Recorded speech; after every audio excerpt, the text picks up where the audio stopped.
আরে আমার ক্ষেতে তো দেখি সোনার বার পাওয়া গেছে, যাক। আরে বাবা, কৃষক দেখি সোনার বার পেয়েছে, যেভাবে হোক ওইটা নিতে হবে।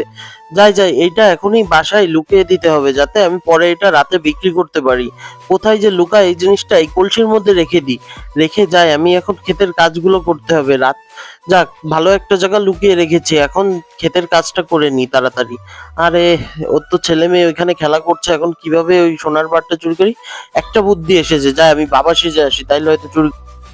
বন্ধুরা, মায়ের থেকে আপন কেউই হয় না, তাই যদি মাকে ভালোবেসে থাকো অবশ্যই আমার ভিডিওটি লাইক কমেন্ট শেয়ার করবে এবং আমার চ্যানেলটি সাবস্ক্রাইব করে দেবা যাতে তোমরা এমন মজার ভিডিও পেতে পারো। ক্ষেতের কাজটা খুব সুন্দরভাবে হচ্ছে। এই বাবুরা, আমাকে একটু ভিক্ষা দাও। এই বাবা, দাঁড়ান, দিতেছি। এক কাজ করো, ওই পুরো কলসটা ধরে আমাকে দিয়ে দাও। আচ্ছা বাবা, আপনার পুরো কলসটা লাগবে, নিয়ে যান, সমস্যা নাই। আমাদের জন্য একটু দোয়া করেন। আল্লাহ তোমাদের অনেক সহায় হোক। না, খুব কষ্ট হয়ে গেছে, একটু পানি খাওয়া দরকার, যাই তাড়াতাড়ি যাই, গিয়ে একটু পানি খেয়ে আসি। এই বাবা, একটু পানি নিয়ে আয় তো। হ্যাঁ, এখানে একটা কলস ছিল, গেল কোথায়? একটা বাবা আসছিল, ভিক্ষা চাইছিল, আমি দিয়ে দিছি।